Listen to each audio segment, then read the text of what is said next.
¿Crees que una persona puede cambiar por completo, incluso después de perder todo lo que le daba sentido? En una ciudad gélida como Buenos Aires, un hombre poderoso creía que la bondad era una debilidad, hasta que dos pequeños desconocidos colocaron espejos ante su alma. Lo que comenzó con una flor de papel se convirtió en una historia que el dinero jamás podría comprar: la redención. Hoy conocerás el día en que un millonario descubrió que la mayor inversión en la vida es el amor. Cuéntanos en los comentarios desde dónde nos ves. Y prepárate, porque esta historia demostrará que el corazón humano puede reconstruirse, incluso cuando ya parece estar en ruinas. Aquella gélida mañana de Buenos Aires, Esteban se despertó antes de que sonara el despertador, como siempre, sin recordar su último sueño y sin ganas de recordar nada. En el espejo, notó su barba meticulosamente recortada y el mismo cansancio que no se contabilizaba en horas de sueño. En el ascensor hacia el último piso de la torre, leyó informes en su celular y tachó números con el pulgar, como si borrar cifras borrara los ruidos internos. En la oficina, pidió café sin azúcar y dejó enfriar la taza, porque la costumbre podía más que el gusto.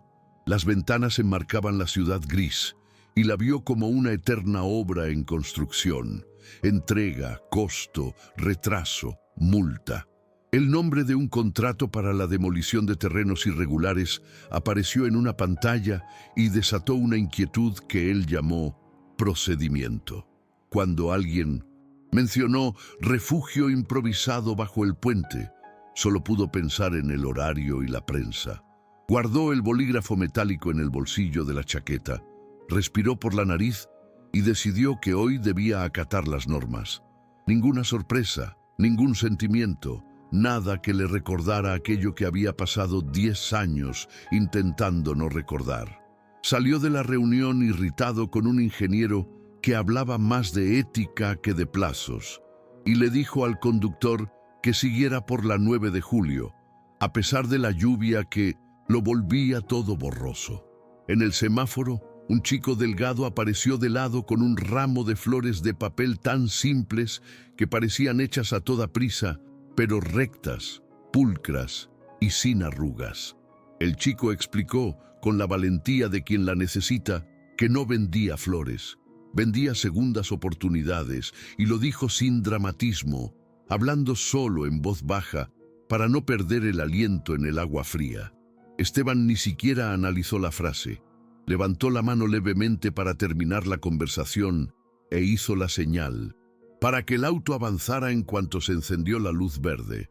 En el espejo retrovisor vio al mismo chico y a una chica más joven tratando de entrar a un café para secarse, solo para ser detenidos por el gesto brusco del camarero. La imagen no duró ni 5 segundos, sino que perduró como una luz del tablero que parpadea sin razón. Había algo en la mirada de la chica, no una súplica, sino más bien la de alguien que lo registra todo y no lo olvida. Apartó la mirada, le pidió al conductor que subiera la calefacción y se dijo a sí mismo que no era su problema. Aún así, le temblaba la mano al volver a coger el bolígrafo, como si su cuerpo supiera lo que su mente se negaba a admitir. Esa noche, Esteban llegó a casa con la cabeza palpitante. El sonido de la lluvia golpeando las amplias ventanas del apartamento parecía más fuerte de lo habitual. Se quitó la chaqueta, la tiró sobre el sofá y se quedó de pie en la oscuridad, contemplando el reflejo descolorido de la ciudad en el cristal. Solía enorgullecerse de ver Buenos Aires desde arriba, como si esa posición privilegiada lo protegiera de las pequeñas historias, pero por primera vez en mucho tiempo se sintió atrapado en una burbuja. Intentó encender la televisión, pero el sonido de las noticias se mezcló con el recuerdo de los ojos de la niña. Era una mirada que no podía identificar. No era lástima ni rabia, era algo más puro y peligroso, algo que le recordaba a su hijo. Fue al dormitorio, abrió el cajón donde guardaba la Gaja de metal, y dentro estaba el viejo colgante medio descolorido, con forma de corazón roto. Lo recorrió con el pulgar y sintió la textura fría del metal, el mismo peso que nunca había dejado de cargar. Intentó dormir, pero no pudo. Había algo mal en ese silencio, como si la ciudad entera hubiera dejado de respirar. Por la mañana, sin entender aún por qué, envió al conductor a la nueva obra en San Telmo. Dijo que quería ver los avances, pero era mentira. Quería ver si la casualidad se atrevía a repetir la jugada. Y así fue. Bajo el toldo del edificio inacabado, cubiertos con una lona, yacían los dos niños. El niño dormía sentado, con su hermana en brazos, y la niña lo miraba con los ojos abiertos, sin miedo, sin disimulo. Esteban se quedó quieto, sintiendo el viento que le quemaba la cara, como si el frío fuera un castigo merecido. Podría haberle dicho al guardia de seguridad que los mantuviera alejados, pero en lugar de eso, llamó al conductor y le pidió: «Trae 2 cafés y algo caliente». El tono de su propia voz lo sobresaltó. No había autoridad allí, solo un hombre cansado de fingir que no sentía nada. Cuando los niños despertaron con el olor a pan, se dio cuenta de que hacía mucho que no veía a alguien sonreír así, y que quizás eso era lo que más había extrañado en su vida. Primero le entregó la taza de café al chico y observó a Tomás soplar el vapor con cuidado, como si temiera desperdiciar calor. Alma se quedó con el panecillo, pero antes de morderlo, miró a su hermano pidiéndole permiso con solo una mirada, y él asintió sin decir nada. Esteban notó que ambos tenían una forma automática de encogerse cuando alguien más alto se acercaba, casi imperceptible, pero con práctica en la calle. Preguntó al capataz dónde había un lugar limpio y abierto cerca, y le señalaron un restaurante de la esquina, sencillo y tranquilo a esa hora. De camino, Tomás caminaba medio camino adelante, como para proteger a su hermana, y Alma le sujetó el dobladillo del abrigo con 2 dedos. Esteban sintió una extraña necesidad de reducir la velocidad para no parecer apresurado, y se encontró ajustando su ritmo al de ellos. En el restaurante pidió sopa, empanadas y chocolate caliente, y comieron en un silencio concentrado. El silencio de quien decide confiar durante minutos. Mientras esperaban la sopa, Alma sacó una bolsita de tela de su mochila y colocó un pequeño dije sobre la mesa. Un corazón partido por la mitad, desgastado por los bordes. «Es de mami», dijo Tomás, en voz baja, como si ofreciera información objetiva, sin dramatismo. Esteban sintió que todo su cuerpo se ponía rígido, porque reconoció de inmediato el diseño, el corte irregular, la curva torcida, idéntico a la pieza que había conservado durante años. Intentó mantener una expresión neutral, pero los recuerdos entraron sin pedir permiso. El cajón del dormitorio, la caja metálica, la otra mitad de corazón con una línea diagonal. El camarero trajo las sopas. El aroma a caldo y perejil se elevó y Esteban necesitó unos segundos para fijar la mirada en el borde de la taza y no en el colgante. Preguntó con una cautela inusual en él de dónde venía ese collar, y Tomás respondió que de su madre, quien siempre decía que la otra pieza seguía ahí fuera. El recuerdo fue como un puñetazo. La joven empleada, con las manos rojas por los productos de limpieza, la petición de unos días para cuidar a su hija enferma, la negativa que había dicho porque le parecía improductiva.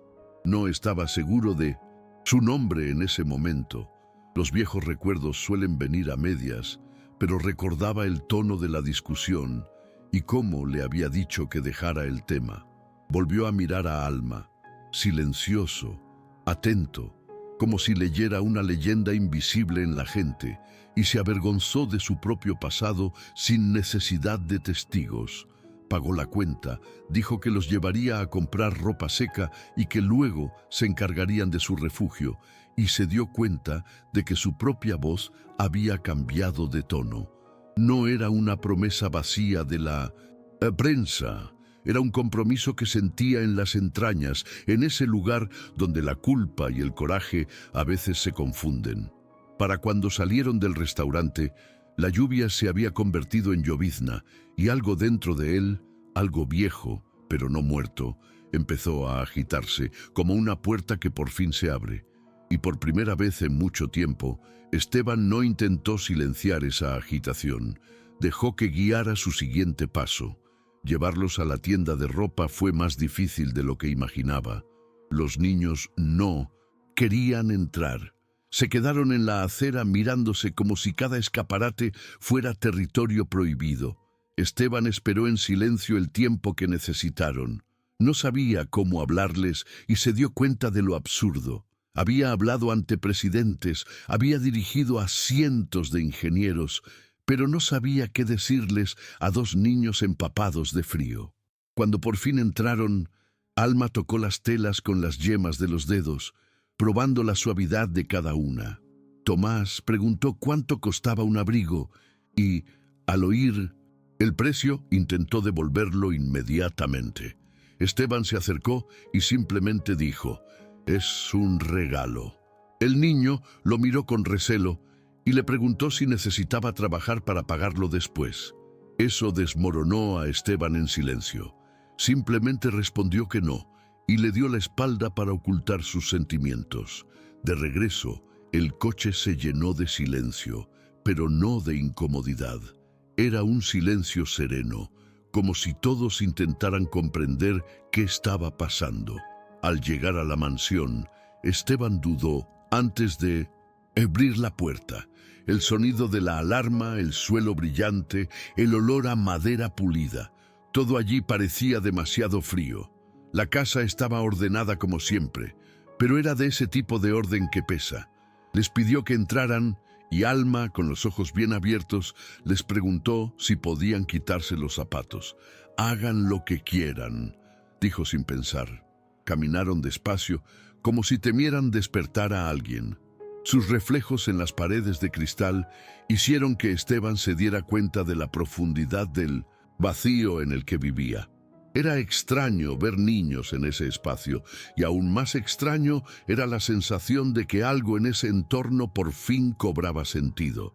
Esa noche, al ver a Tomás y Alma durmiendo en la habitación de invitados, comprendió que su hogar nunca había estado tan vivo como en ese momento.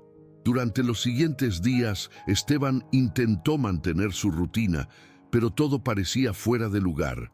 Su secretaria notó que llegaba tarde a la oficina. Sus socios se quejaron de las reuniones pospuestas. Incluso su chofer notó el inusual silencio dentro del auto. Por primera vez en años, Esteban tenía algo en casa que no quería dejar atrás. Cada mañana, al salir, veía a Tomás y Alma sentados a la mesa con el café que la cocinera había preparado, los dos riendo por alguna razón trivial, como el ruido de la licuadora o el perro ladrando en el porche. Fingía no darse cuenta, pero cada risa lo golpeaba en lo más profundo. A veces se detenía en la puerta, simplemente observando, y su corazón se aceleraba de una manera que no podía recordar. Por la noche, al regresar, encontraba dibujos pegados con cinta adhesiva al refrigerador y flores de papel sobre la mesa. Cosas simples, pero disipaban el frío del lugar. Empezó a darse cuenta de que el tiempo dentro de esa casa había cambiado de velocidad. Nadie entendía lo que pasaba, y menos él. Los empleados susurraban en los pasillos. Sus socios lo llamaban inestable. Y algunos periódicos empezaron a insinuar que el magnate se estaba volviendo excéntrico. No respondió. Simplemente observó a los niños, intentando comprender cómo dos vidas tan pequeñas podían perturbar tanto algo que creía terminado. Una tarde, mientras observaba a Alma dibujar en silencio, notó que siempre miraba por la ventana, como buscando a alguien. Le preguntó si esperaba a su madre, y ella asintió, pero sin tristeza. Simplemente dijo: Dijo que cuando viera la mitad del corazón estaría cerca. Esteban no supo qué decir. Simplemente se levantó, fue a su habitación y abrió el cajón. El colgante que había guardado durante años parecía ahora más pesado, como si el tiempo finalmente le hubiera pasado factura. Esa noche, Esteban se sentó solo en su despacho, contemplando la lámpara colgante sobre su escritorio. El metal reflejaba la luz amarillenta de la pantalla y sintió el peso de cada recuerdo que siempre había intentado borrar. Cogió el teléfono y llamó al antiguo administrador de la mansión, un hombre que había trabajado con él durante décadas. Preguntó sin rodeos el nombre de la criada que había sido despedida hacía unos 10 años, poco antes del accidente de su hijo.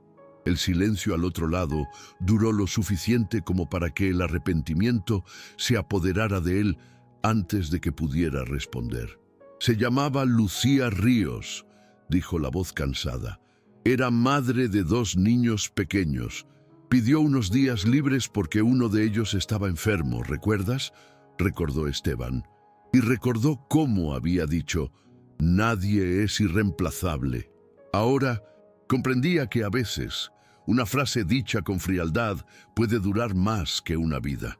Pasó la noche despierto, repasando cada gesto, cada palabra, cada momento en el que pudo haber sido humano, y decidió no serlo. Al amanecer, fue a la habitación de los niños. Seguían dormidos, acurrucados bajo la misma manta, con el rostro sereno como si el mundo exterior no existiera.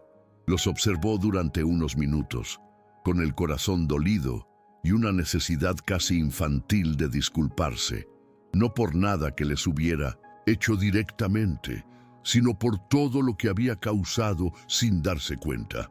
El sonido del viento que entraba por la ventana traía el olor a café de la cocina, y pensó en cuántas mañanas había desperdiciado sin sentir nada de esto.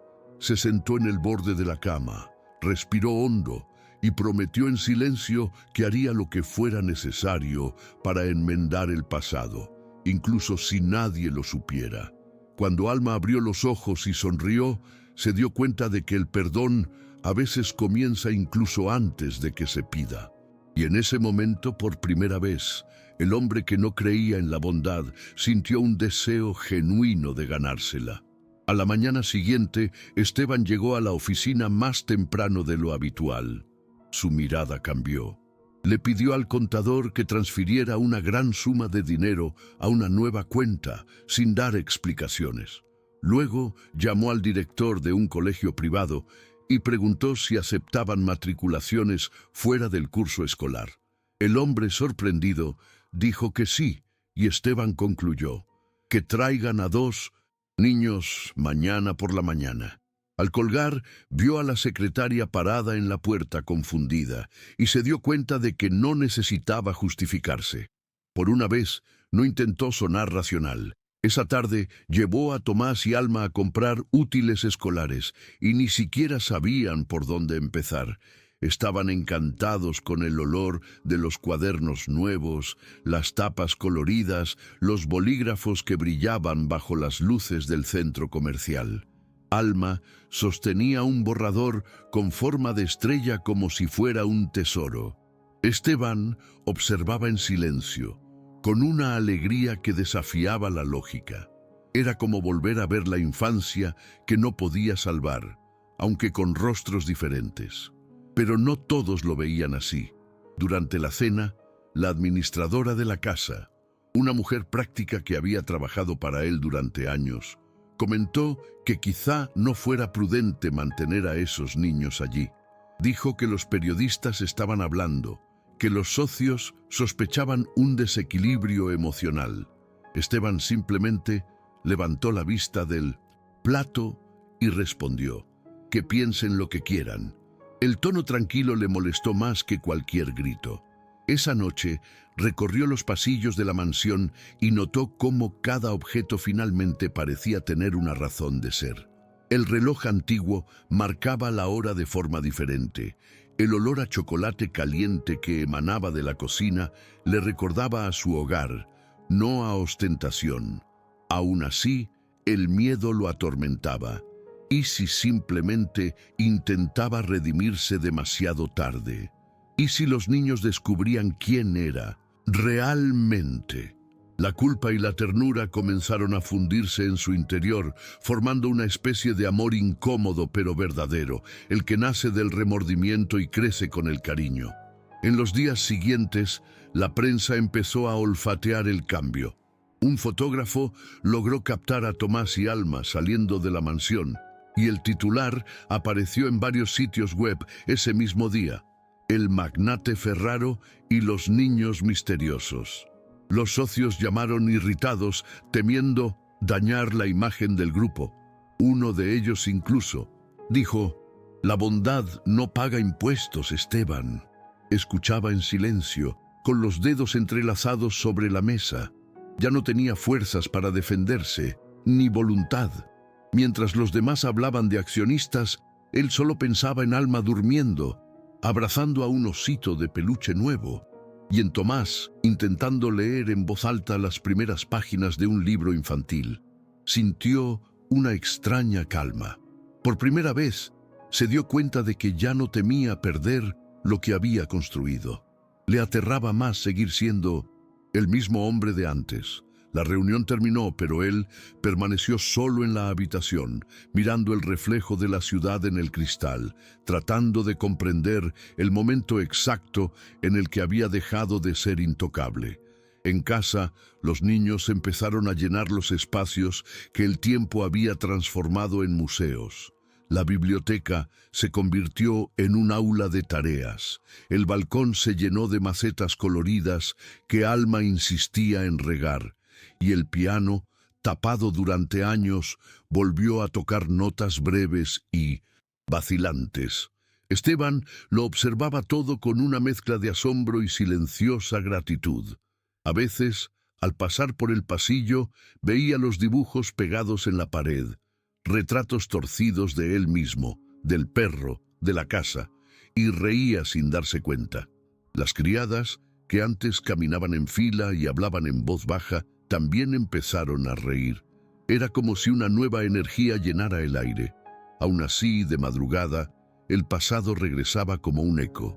El rostro de la madre de los niños, la súplica de compasión negada, el sonido lejano de la ambulancia el día del accidente. Comprendió que intentaba arreglar algo que quizá fuera imposible de arreglar, pero ahora eso no importaba tanto. Lo que importaba era no volver a ser ese hombre que lo pisoteaba todo sin mirar a nadie. La noticia llegó una tarde, de la forma más banal posible. Uno de los ingenieros entró en la oficina con una carpeta de proyectos y comentó, ajeno al peso de la frase: «Mañana comenzamos la demolición de la estructura bajo el puente de la Boca, señor». Esteban se quedó paralizado. Pidió ver el documento y enseguida reconoció la dirección. Era el mismo lugar donde conoció a Tomás y Alma. Las frías letras del papel parecían burlarse de él.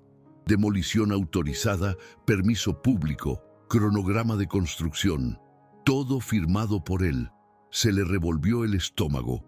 Ordenó la suspensión inmediata del proyecto, pero el ingeniero le explicó que la prensa ya había confirmado la fecha, que el ayuntamiento estaría presente y que posponerlo sería un desastre de imagen. No respondió. Contempló el plano durante largos segundos, cada línea azul como un hilo de culpa enredándose en su cuello. En el fondo, sabía que este proyecto era el reflejo exacto de su vida, limpio, grandioso, pero construido sobre los escombros de otros. Esa noche no pudo ocultar su tensión. Los niños la percibieron. Tomás le preguntó si estaba enojado, y Esteban dijo que no, pero su tono no fue convincente. Alma se acercó y apoyó la cabeza en su brazo como pidiendo silencio sin palabras. Él permaneció inmóvil, sintiendo la levedad de esa confianza. Consideró decirle la verdad, que su empresa iba a destruir el único hogar que le quedaba a su madre. Pero la voz no le salía. Miró fijamente el fuego, intentando encontrar la manera de arreglar lo que estaba a punto de suceder. Era tarde, pero aún no era el final.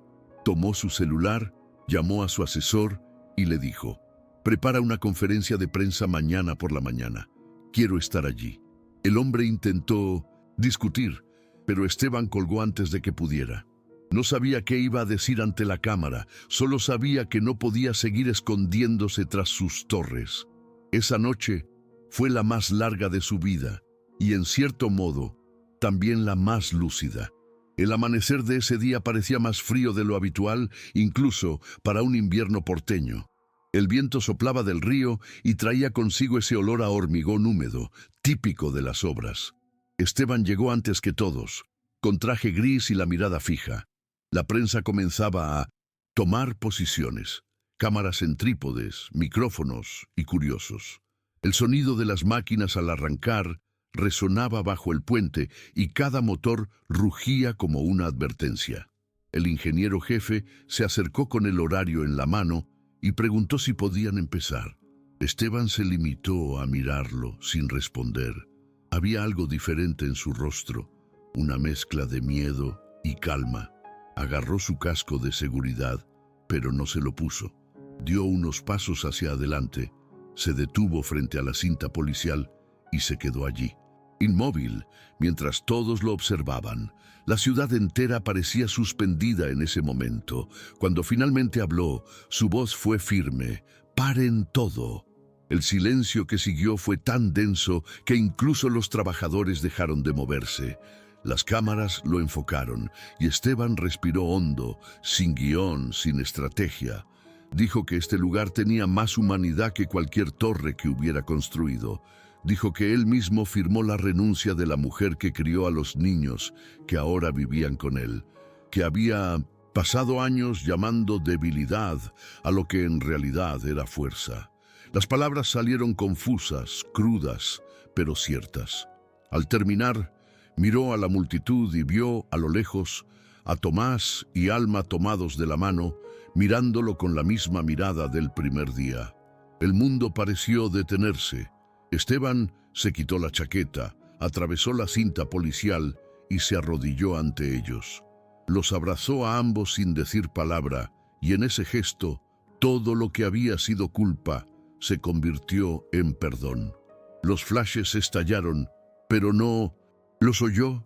Solo sintió el calorcito de sus cuerpos y una paz que no conocía desde antes de la tragedia.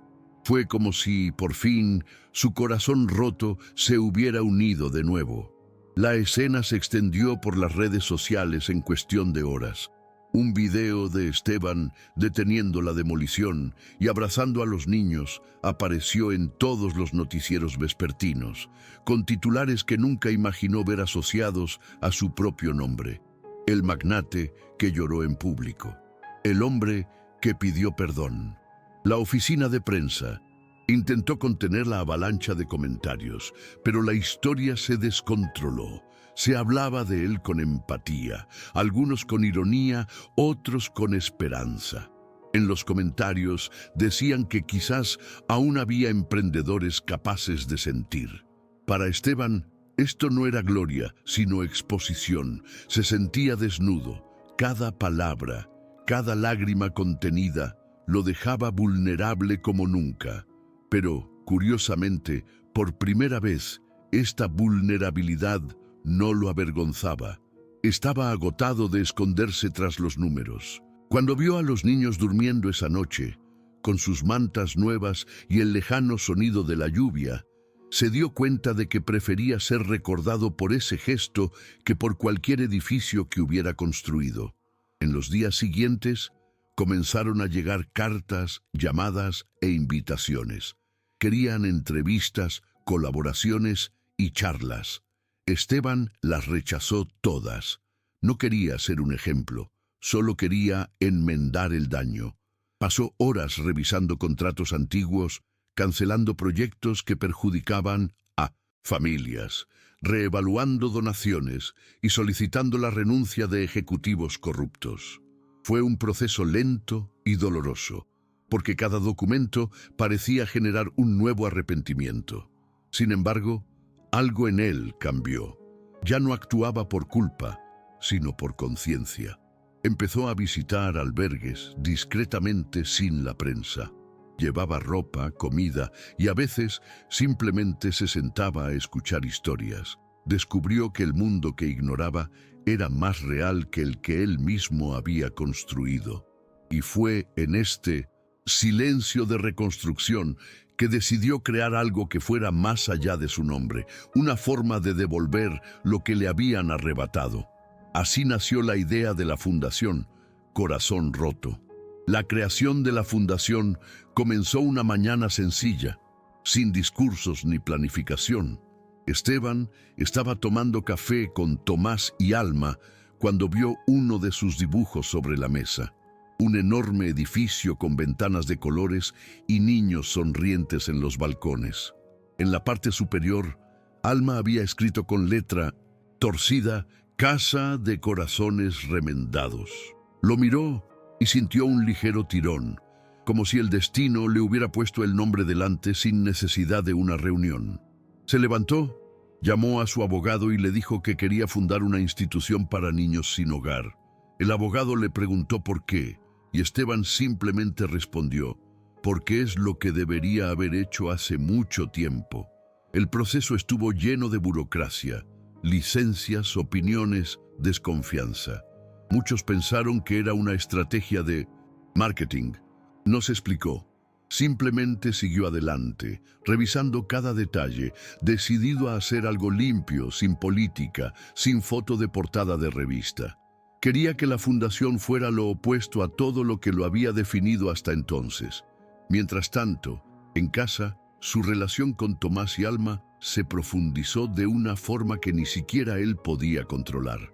Tomás empezó a llamarlo Don Este, mitad por respeto, mitad por cariño, y Alma entraba a la oficina sin llamar, mostrándole dibujos ni pidiéndole ayuda con sus tareas. El vacío de la casa desapareció por completo. El sonido de pasos suaves resonando por los pasillos se volvió parte de la rutina, e incluso el perro empezó a dormir en la puerta del cuarto de los niños. A veces, Esteban los veía jugar en el jardín y se preguntaba cómo algo tan simple podía reconstruir tanto. No se veía como padre, todavía no, pero se sentía adoptado por ellos de alguna manera. Y esta inversión, tan improbable, le hizo respirar de otra manera.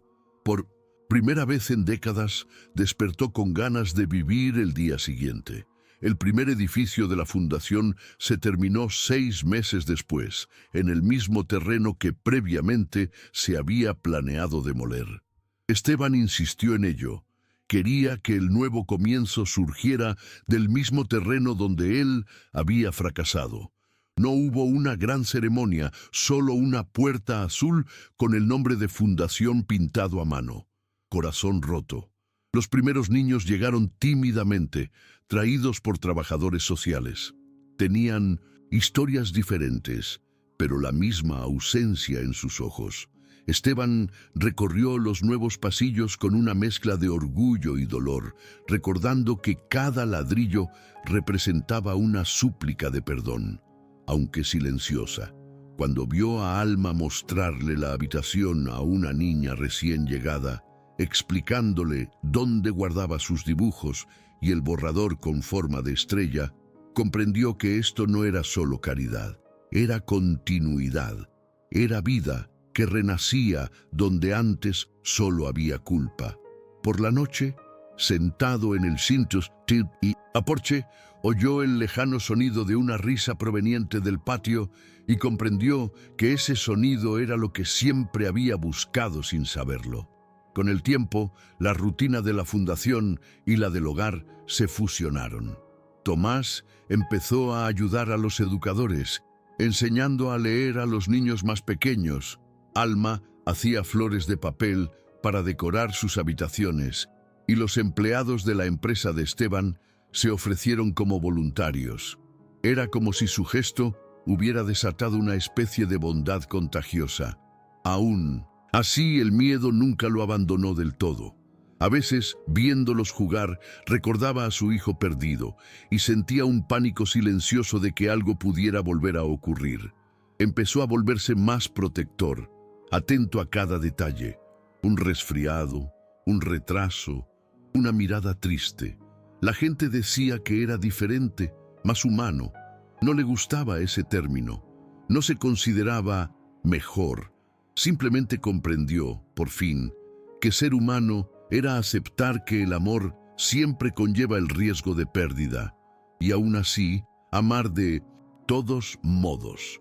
El cambio de Esteban no pasó desapercibido en el mundo corporativo. Sus socios comenzaron a quejarse de su gasto excesivo en proyectos sociales, afirmando que la fundación era un agujero de gastos disfrazado de altruismo. Uno de ellos incluso sugirió que estaba perdiendo el foco y que su imagen de padre de la calle podría perjudicar las licitaciones. Esteban escuchó en silencio, pero por primera vez no sintió rabia ni miedo a perder el poder. Simplemente respondió: si tu enfoque es el lucro, el mío es dormir tranquilo. Nadie supo qué decirle. Unos días después, vendió parte de la empresa y donó una gran suma a la fundación. Volvió a ser noticia, y esta vez no por el escándalo, sino por la conmoción. Los periodistas lo llamaron el empresario que cambió el hormigón por la conciencia. No concedía entrevistas. Pasaba las tardes en la fundación, almorzando con los niños y ayudando a pintar las paredes, vestido con ropa sencilla, casi irreconocible. Eso incomodaba a sus antiguos compañeros, pero en el fondo Esteban ya no pertenecía a ese mundo, y eso lo aliviaba más de lo que lo asustaba. Con el tiempo, el símbolo en el que se había convertido empezó a pesarle. Querían convertirlo en un ejemplo, y eso lo incomodaba. Sabía que no era ni un santo ni un héroe. Solo era un hombre que intentaba equilibrar lo que había roto. A veces, por la noche, miraba el colgante completo sobre la mesa y recordaba que todo empezó por casualidad, o quizás por el destino. El corazón roto ahora estaba completo, pero no perfecto. Tenía arañazos, pequeños defectos, marcas del tiempo, y eso le gustaba. Era el retrato exacto de en qué se había convertido. Alguien remendado, pero completo a su manera. Cuando Tomás lo llamó papá por primera vez durante un almuerzo normal, se quedó paralizado. Se quedó sin palabras, con los ojos llenos de lágrimas, y lo único que pudo decir fue: hace mucho que no oía esa palabra. Alma sonrió, apoyó la cabeza en su hombro, y en ese gesto silencioso estaba todo lo que había buscado durante su vida. Los meses siguientes transcurrieron a otro ritmo. La fundación crecía, pero sin prisa. Era como una planta que aprendía a cuidar con sus propias manos. Esteban empezó a madrugar, ya no para revisar historiales ni convocar reuniones, sino para preparar el desayuno de los niños. El olor a pan recién horneado, el sonido de la vieja radio tocando tangos, la prisa por ponerse al día, todo le hacía reír para sí mismo. A veces recordaba su antigua oficina, sus frías paredes de cristal, y se preguntaba cómo había soportado ese vacío durante tanto tiempo. Ahora el teléfono sonaba menos, pero la vida hablaba más. Tomás ya lo ayudaba con las pequeñas decisiones de la fundación, enseñándole responsabilidad. Alma, con su dulce manera de ser, transformaba cualquier rincón en arte. Era imposible mirarlos y no sentir que la casa había vuelto a ser un hogar. El dinero, antes un escudo, ahora era una herramienta, y eso lo cambió todo. A pesar de esto, había días en que el recuerdo volvía con fuerza. El recuerdo de su hijo perdido aún lo asaltaba, sin pedir permiso, sobre todo en fechas que fingía olvidar. Esas noches, Esteban bajaba al patio de la fundación y contemplaba las luces de las habitaciones, escuchando la risa de los niños. Lo reconfortaba, pero también lo hacía reflexionar sobre cuánto sufrimiento lo había moldeado. No quería borrar el pasado, Solo quería que sirviera para algo. Empezó a anotar ideas en un cuaderno, historias de personas que se habían redimido, proyectos para llevar educación y refugio a otras ciudades. Cuando Alma le preguntó por qué escribía tanto, respondió: para recordar que el cambio es posible, incluso cuando parece demasiado tarde. Y quizás por primera vez creyó de verdad en esa frase. El hombre que construía torres ahora construía puentes invisibles entre lo que fue, lo que perdió y lo que aún podría ser. Pasaron 5 años casi sin que Esteban se diera cuenta. La Fundación Corazón Partido ya era reconocido a nivel nacional. Recibía donaciones, voluntarios y colaboraciones internacionales. Pero para él, el éxito no estaba en las cifras, sino en las historias. Cada niño que se iba y regresaba meses después de visita, sonriendo, era una victoria mayor que cualquier edificio que hubiera construido.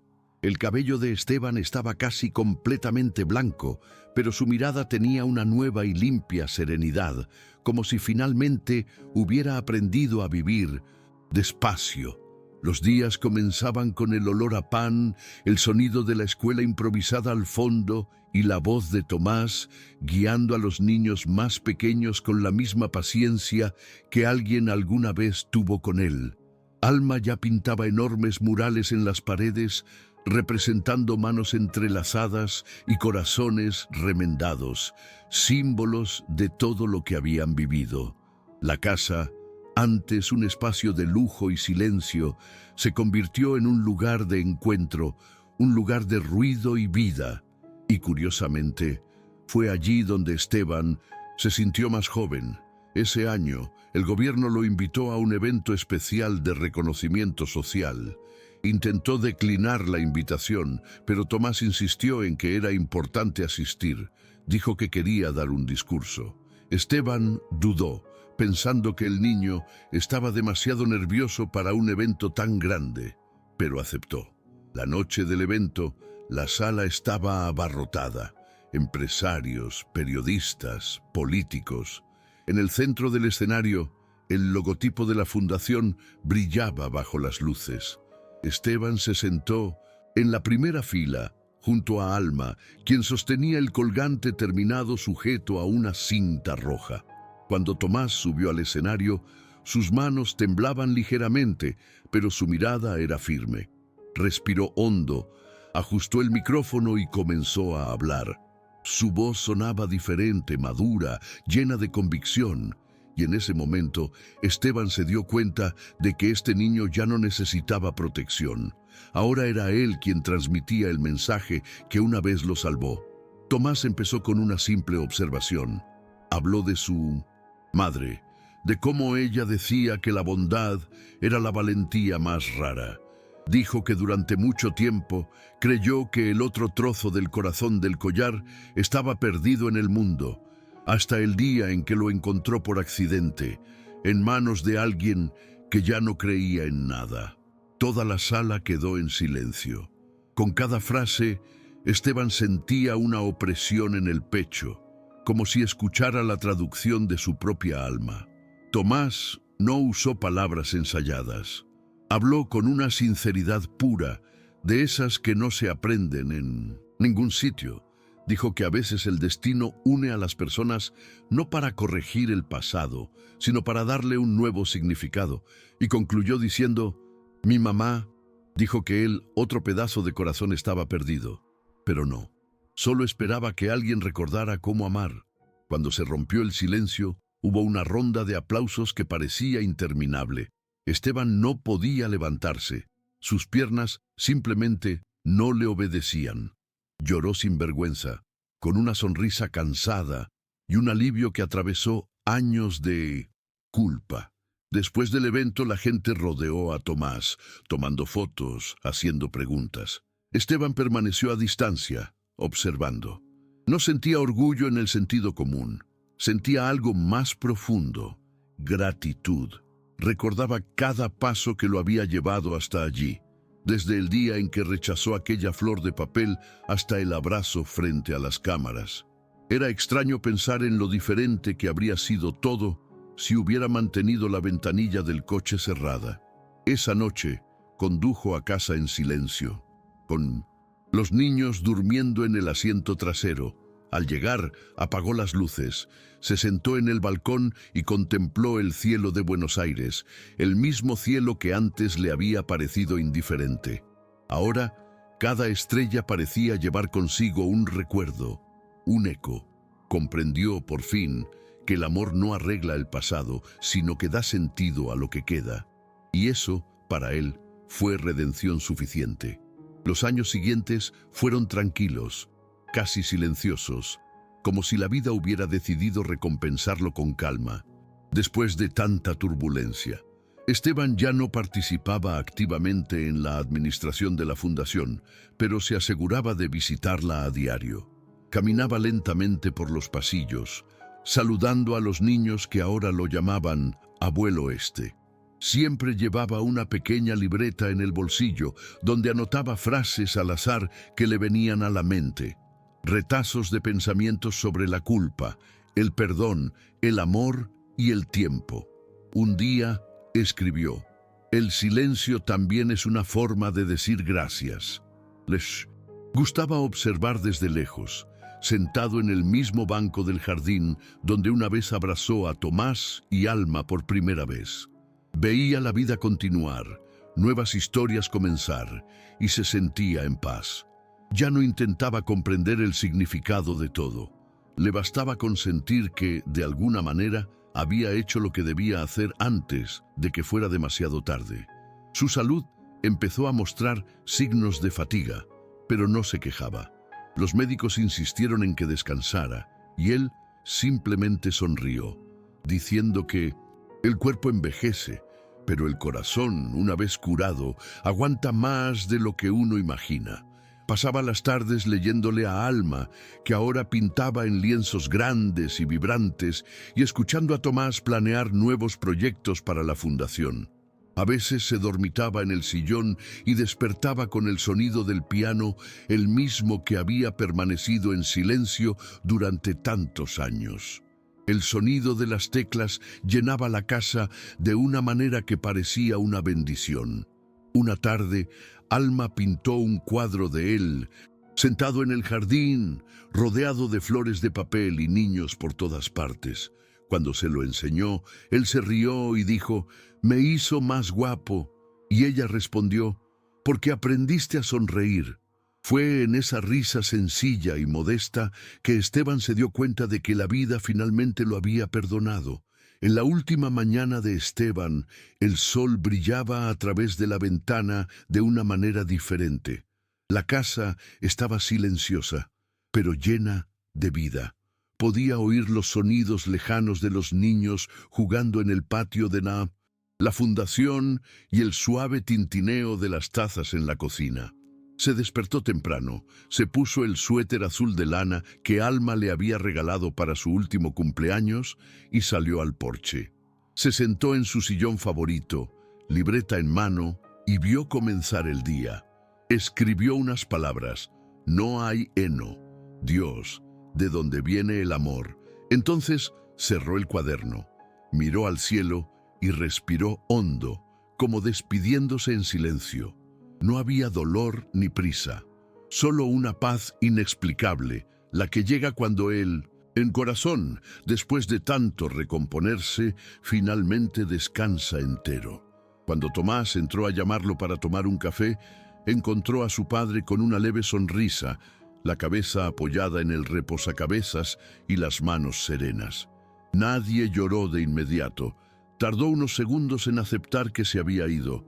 El velorio fue sencillo, tal como él quería, sin homenajes suntuosos ni discursos de empresarios, solo amigos, niños, educadores y vecinos. Alma dejó su cuadro sobre el ataúd, rodeado de flores de papel. Tomás sostuvo el colgante terminado, atado con la misma cinta roja. Cuando llegó el momento de despedirse, se inclinó y colocó el colgante junto al pecho de su padre, cerrando el círculo sin palabras. Simplemente dijo: «Ahora el corazón puede descansar».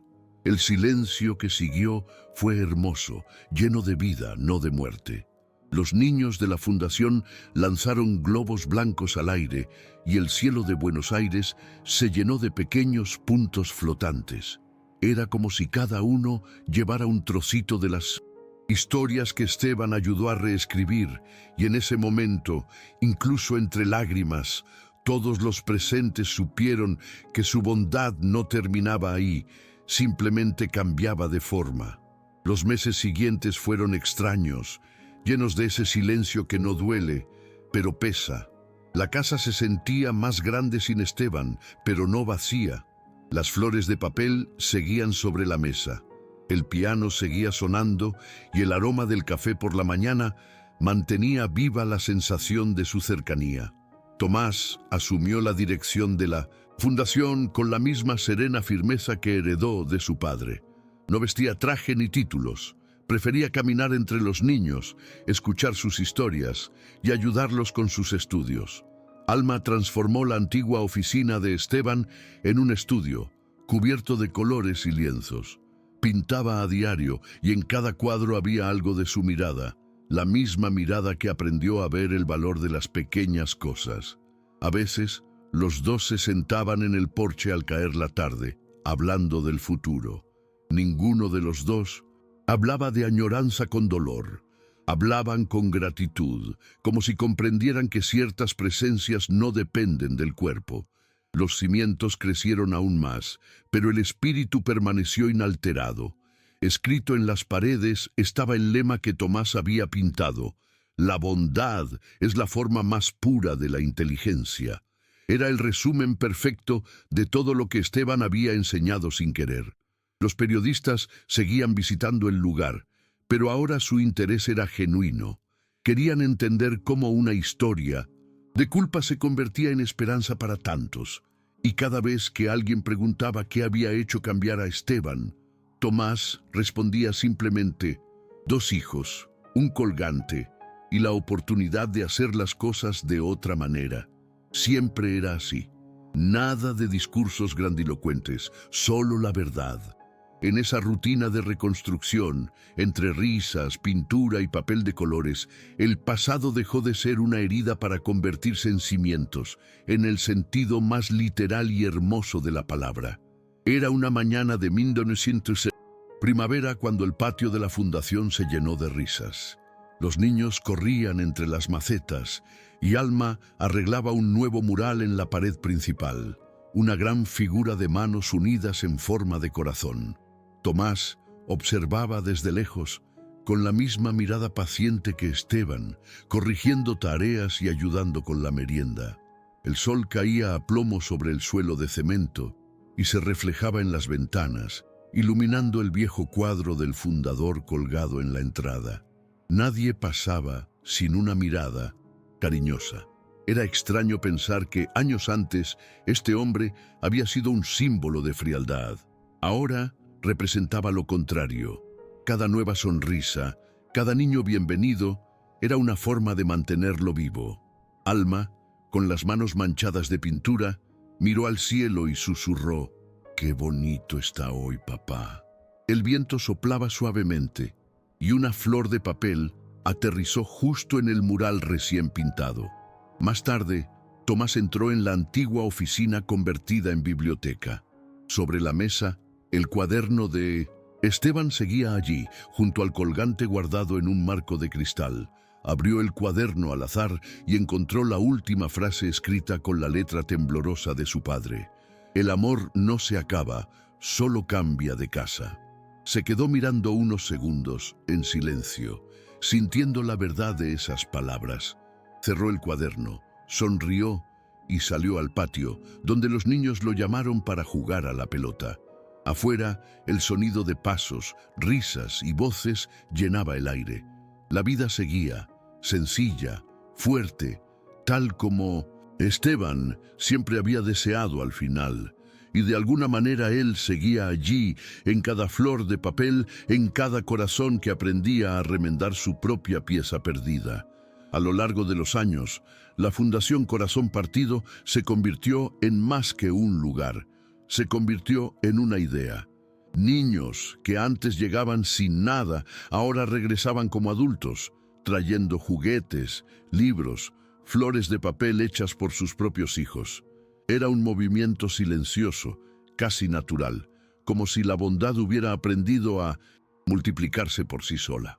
Tomás y Alma mantuvieron todo simple, sin convertirlo en un monumento.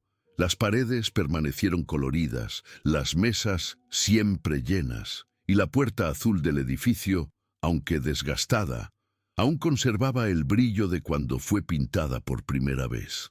Debajo de la placa había una pequeña frase grabada por Esteban antes de morir: aquí empieza todo lo que no se ve.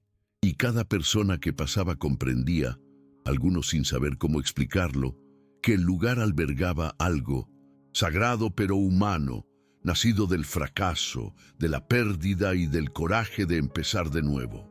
Una tarde, durante una visita para nuevos voluntarios, una niña le preguntó a Tomás quién era el hombre de la foto de la entrada. Él respondió con una leve sonrisa: alguien que aprendió a amar cuando creía que era demasiado tarde. La niña no pareció comprender del todo, pero se quedó mirando la imagen un rato, pensativa, antes de salir corriendo a jugar con los demás niños. El sol comenzaba a ponerse y la luz dorada inundaba el patio, reflejándose en las ventanas y las flores de papel que se mecían con el viento. Alma cerró los ojos y respiró hondo, sintiendo la misma brisa ligera que cuando todo empezó. El mundo seguía adelante, lleno de nuevos comienzos, y en algún lugar, dentro de cada risa, de cada acto de bondad, Esteban seguía existiendo, tranquilo, entero, como el corazón que un día decidió reconstruirse. Al final, Esteban Ferraro comprendió algo que muchos pasan la vida sin descubrir: el verdadero poder no reside en construir torres, sino en ayudar a las personas. La bondad que negó durante décadas fue precisamente lo que lo salvó. Y quizás, sin darse cuenta, nos dejó una advertencia a todos. ¿Cuántas segundas oportunidades has perdido por miedo a sentir? Si esta historia te conmovió, dale a me gusta, suscríbete al canal, activa la campanita y compártela con alguien que necesite volver a creer en la humanidad. Nos vemos la próxima vez que nos sumerjamos en las historias que la vida casi borró, pero que el corazón insiste en recordar.